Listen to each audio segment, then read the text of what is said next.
Astaana-e-Zehra. بسم الله الرحمن الرحيم.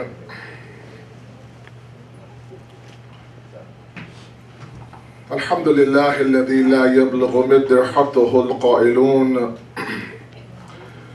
ولا يحصي نعماءه العادون ولا يؤدي حقه المجتحدون الذي لا يدركه بعد الحمم ولا يناله غص الفطن ثم الصلاة والسلام على أشرف الأنبياء والمرسلين حبيب قلوبنا وطبيب نفوسنا والشفيع ذنوبنا سيدنا ومولانا أبي القاسم محمد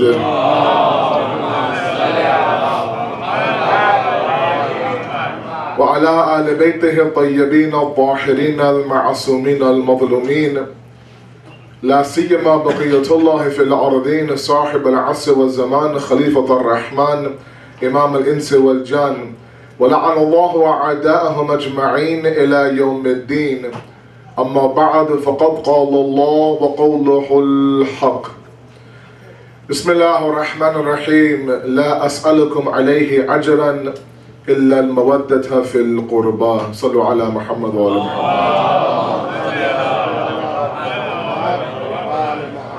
The elements of a successful Islamic family has been our topic. Tonight is lecture number 7.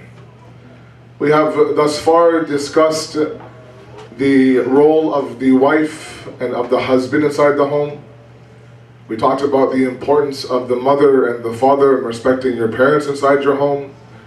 Yesterday we talked a little bit about some key points about raising your children here in the West. And as I promised and as we've been outlining since day number 1, today and tomorrow we'll look at some key problems that we have inside of our homes and possibly some solutions.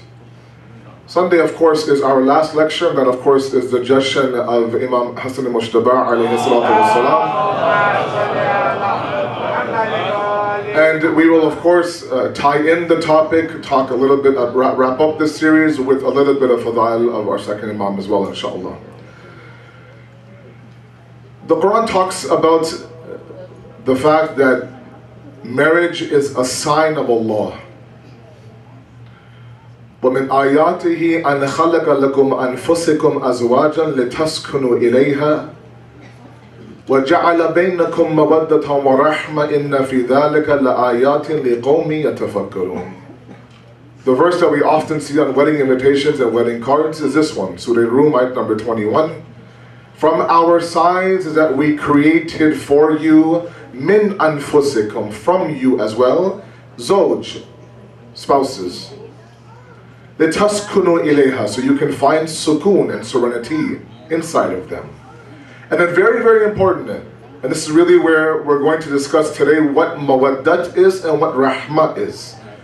The Quran says, وَجَعَلَ بَيْنَكُمْ مَوَدَّةً وَرَحْمَةً. We are the ones that placed between you two mawaddat and rahmat. And this, of course, is a sign for those who wish to be the ahle tafakkur, who wish to be the ones who contemplate. A discussion on mawaddat is very, very important. Naturally, something as large as mawaddat requires an entire ashra. We'll do our best to at least highlight the key points tonight and then move from there. You see, the discussion on mawaddat is both a discussion in the Quran on your aqidah as well as your family life as well. The ayat I read for you in the khutbah, the very famous ayat when the Holy Prophet is saying that I tell them that I don't ask any ajr from them. La as'alakum alayhi ajran. I don't want anything. I gave you all of my zahmat, all of my efforts, everything. I gave you a path towards your salvation. I introduced you to heaven, to Allah. I tapped inside your fitrat. I shook you from the jahalat that you were living in. I don't want a word of thanks. I don't want any ajr from you. If I want anything, I want you to have mawaddat with my family. He does not say that he wants from us to have muhabbat with his family. He says mawaddat in our family. And then, of course, the ayat I just read for you, Allah says, I didn't place love between you two, I placed mawaddat between you two. What does mawaddat mean? You see, muhabbat is one thing, that's love. Mawaddat is a level higher than love. So if we can use equations, muhabbat equals love, no problem. That love can be something that is apparent. We love a person's beauty, how they look. We love a person's social status. He or she makes good money. We love the fact of his height, let's say, the clothes they wear, the way they smell, the color of their eyes, the car they drive, the size of their house. Muhabbat usually is reserved for those things that are apparent. Mawaddat is not like that. Mawaddat breaks the barriers of the apparent and reaches the batini state of the individual. Mawaddat is muhabbat plus amal. Meaning what? They define, the ulama do, mawaddat to be that type of love that motivates you to change your life to meet the likes and dislikes of the person that you love. One more time. Understand this for a moment. Recite Salawat ala Muhammad.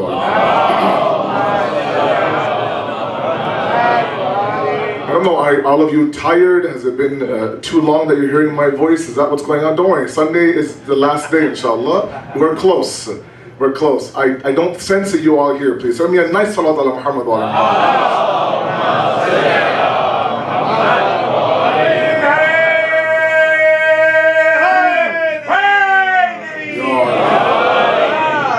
Nice alarm clock, thank you very much. Mawaddat is not muhabbat. Mawaddat is muhabbat plus the motivation you have inside of you to conform yourself, to change yourself, to meet the likes and dislikes of the person in front of you. So let's first start off with talking about the aqidah base of mawaddat and move towards our homes. Why? What is it that the Holy Prophet wants from us? He wants nothing. He wants you to have mawaddat with his family. What does that mean? Look, there are two things. Very, very quickly, please follow me. I talk fast. I have to go fast. I only have, what now, 15, 20 minutes left. There are two different words in the Arabic language. One is kamal, one is tamam. Very close in their meaning, but very different as well. Kamal is perfection, tamam is completion. Okay? I'll give you an example. Let's say, for example, you and your wife decide now to buy your own house. You have choices to make. You can buy already an existing house that's a couple of years old, or you can buy a house that's going to be built after a year. I'm not sure what the process is like here, but in Canada, in Toronto, when you go to a builder, he has a map on the table. He said, these are going to be the homes where the closing will be, let's say, 1 year from now, and you physically choose a dot on the map to be your future home. Okay? Same thing here, thank you. You go to the builder says, okay, these are the lots that are available. You and your wife choose, well, your wife chooses, and you just say, okay, honey. She says, this dot, I want that. I said, fine, no problem. So, Mr. Jafri, the house will close, let's say 2015, no problem. And you drive by throughout the year, you see, you know what, it's the foundation is laid, the roof is on, you can actually see the walls are up now, your home's being built, it's very, very excited, you have pictures, etc., etc. Then that day comes where the builder calls you, says, Mr. Jafri, your house is ready, come and get your keys. You pick up the wife and you go, they give you your keys, and you enter the house together for the first time. The house is complete. It's complete. There's 4 walls, there's a base, everything. There's windows, there's doors. But the more you examine the house, please follow me very carefully. The more you examine the house, you realize that yes, it's complete. It's not perfect. You look around, you see there is some chip paint there.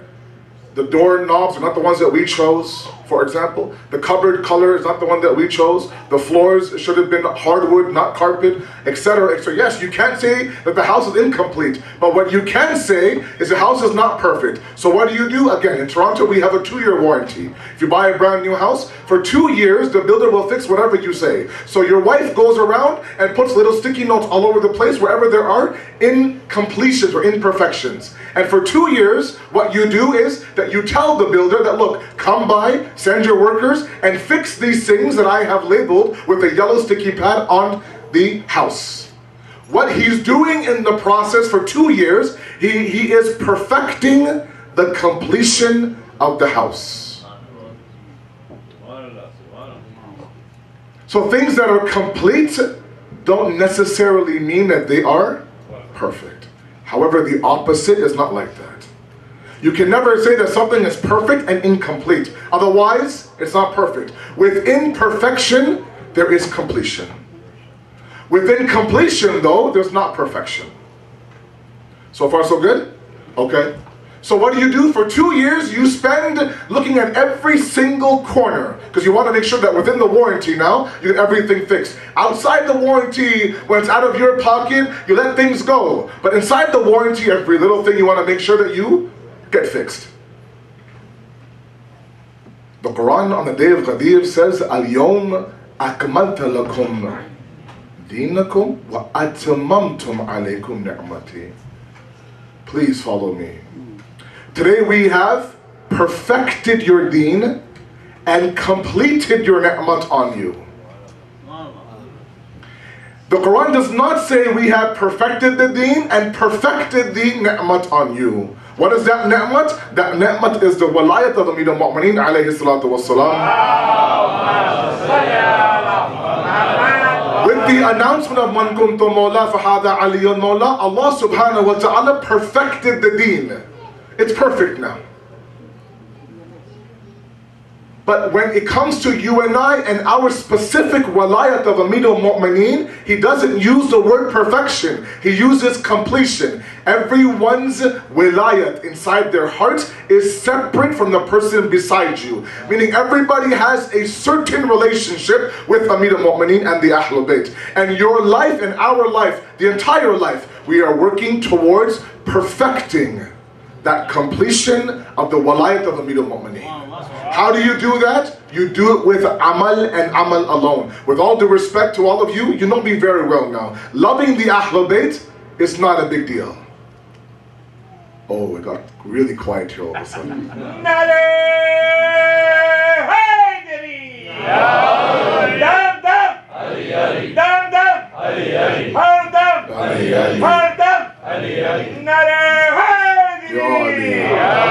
The reason why I say that was that the enemies of the Ahlul Bayt recognized the beauty of the Ahlul Bayt. All of you, many of you have told me that in India you used to have jaluses in Muharram. Please follow me. And if you don't understand discussion, you know I am here outside the tent. I'm the last guy to leave. If you don't understand, if you don't agree, come and talk to me about it. Don't talk to the person beside you.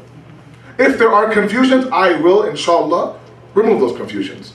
There is a person beside you who is a Hindu faith and you are a Shia. You're walking in the juice of Imam Hussein. He's crying, you're crying. He's wearing black, you're wearing black. You're barefoot, he is barefoot. He's going to the alam for his hajat, you're going to the alam for your hajat. You're also grieving, he's grieving.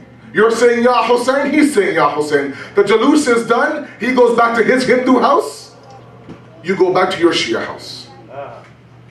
What is the difference between you and that Hindu individual who is in that jalus in India on the 10th of Muharram? He has love for Hussein, you have love for Hussein. And more importantly, does Imam Hussein expect more from you as opposed to expecting more from the Hindu? To love Hussein, to love Ali, to love perfection is the fitrat of the insan. That's why they say love of the Ahlul Bayt is an innate love. Those who have Bughz Ali in their heart go against their fitrat. Love for the Ahlul Bayt is simply you tapping into your innate nature. Muhabbat is not the hukam, mawaddat is. Why? Because with love comes amal as well. It's not just the idea of loving Hussein and saying Ya Hussein, it's actually following the path by which Imam Hussein laid for you as well. The difference between you and that Hindu is he'll go home with the love of Hussein, you will too, but your amal and your day-to-day life will mirror that of Imam Hussein, his will not. And the more we have this idea of amal towards the Ahlul Bayt, the more we are climbing the ladder of mawaddat fil qurba, not muhabbat fil qurba. Yes, if you understood that, please sallu ala Muhammad wa ala Muhammad.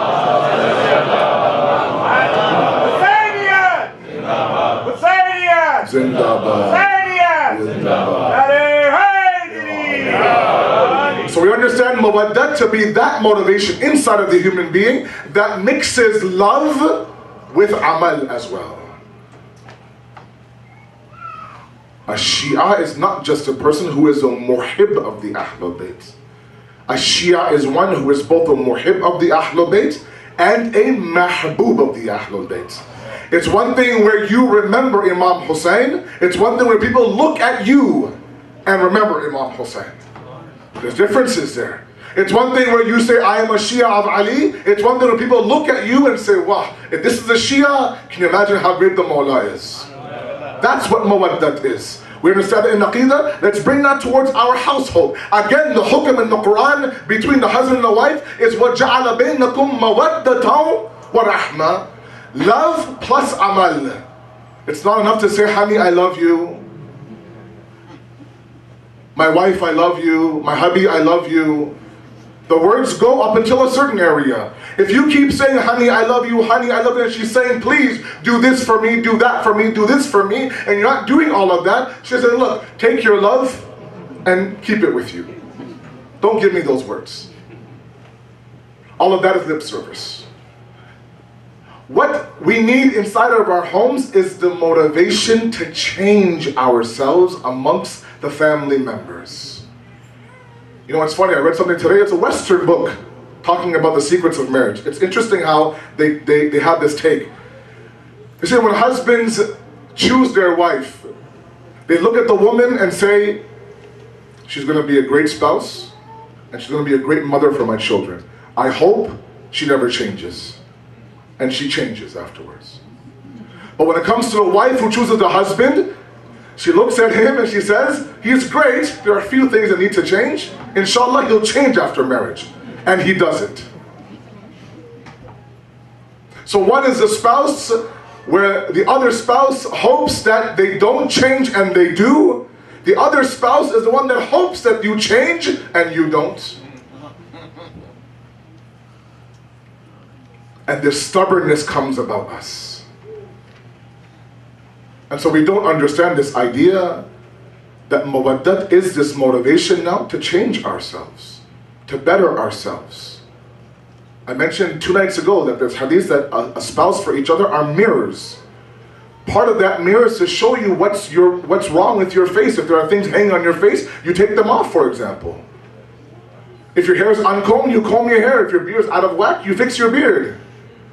All these things are there. That's how a spouse should be.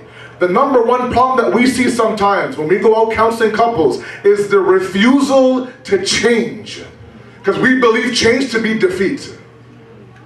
We believe this idea to be that, you know what, she's going to come in, change the way I dress, change the colors I wear, change the food I eat. I used to have this for breakfast, now I'm eating oatmeal, for example. I used to have this for lunch, now she's cutting fruit and vegetables for me. I don't want to change. Change is not this idea of defeat. A true spouse, a true child, a true parent is one who changes as the zamana changes. This is the idea. That you claim to love your family, you claim to love your father, you claim to love your child and your spouse, and they're asking you, please do this for me, and you refuse to change. That's not love. It's hollow love. It's simply lip service. It's like you say, La ilaha illallah, and not praying salat, and not fasting. Allah says, look, thank you very much for your lip service. I need more than that, I'm sorry. And our spouses are no different. Sacrifice is what we lack inside of our homes. You come halfway and you meet me halfway as well. If you're a stubborn, old, angry man inside the house, change that about yourself. If you're a wife who refuses to listen to her husband and stresses out her husband day in and day out, change that about yourself. Because change triggers change, remember that. When one spouse sees the fact that another spouse is actually changing towards something good, that will motivate them. If nothing else happens, simple acceptance. There's a beautiful story in the life of Nabi Ibrahim. Nabi Ibrahim invites somebody to his house very quickly. I have no time left. Nabi Ibrahim invites him towards the house. puts him on his dastakhan, and then this individual reveals to Nabi Ibrahim that I am not one of your followers. I believe in this falan but and this falan idol. Nabi Ibrahim says, kindly get up off my dastakhan and leave my house, please. This is a house for the worshippers of Allah. Wahi comes down to Nabi Ibrahim. Allah subhanahu wa ta'ala sends a message that, O Ibrahim, that individual you asked to leave without feeding him your risk is the same individual that day in and day out I give my risk to. Who are you to deny him risk? It's possible that through your risk, he'll change towards me. It's possible that through the softness of your heart, he'll come towards me. It's possible that he'll say, you know what? This is a man of God. I want to aspire to be like him. And that's the first step in accepting God. If you refuse to change, or if you have a spouse who's stubborn, who doesn't change, then you begin to change and see what happens. Stephen Covey is a very famous Western author, has a book called The 7 Habits of Highly Effective People, written decades ago. In there, he talks about a story, and then we'll wrap up. He talks about a story of a funeral. He says there was a man who went to a funeral, long lineup, open casket. He decides to go in the back of the line. And as the line approaches the casket for the viewing of the body, he looks inside the casket and sees that he is lying inside the casket. He's shocked. And then right after, just when he's just about to leave, announcement comes on. Have a seat, we're going to begin the eulogies. A member of the family of the deceased will come and speak on his behalf.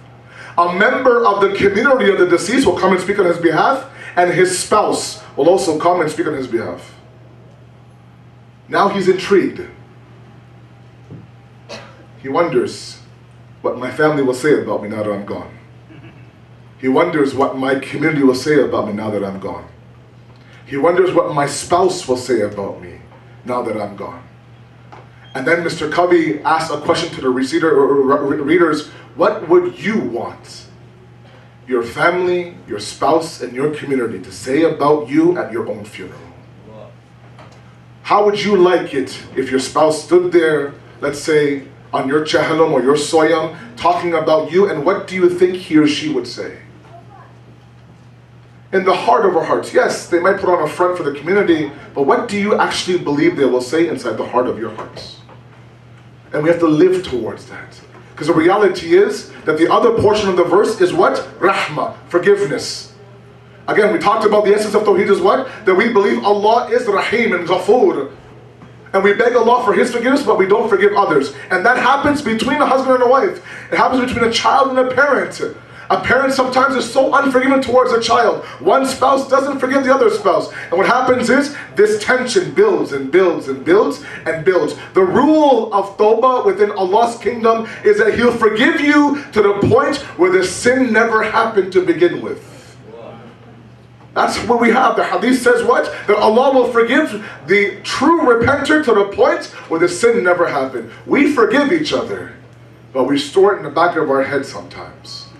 And when the time is right, we remind them of the mistake they made 5 years ago, 10 years ago. And that's the problem. So we walk around on eggshells. It's a minefield. One wrong turn, boom, explosion. One pair of socks left in the corner, explosion. One wrong comment, one wrong joke, explosion. Not because of a joke, that one rock was the one that crumbled the mountain in front of them. Because that mountain's been building and building and building. Now one pebble, the size of one small joke, talking about what she's wearing, or talking about her mother or your mother, God forbid, and now what you thought was innocent joke is now this explosion for 3 days. It's been building and building and building. I asked myself, inject your homes with mawaddat. Change yourselves. If not for anything else, then the fact that you can trigger change inside of you. That's how the human being works. When they see something happen, then they jump on board. When they see you changing, then they ignite themselves to change. Otherwise, the problem is that you will grow further and further apart from each other. I have couples, can you imagine? And this is the sad part of it. It's a very sad part of it. I have couples who I am counseling right now.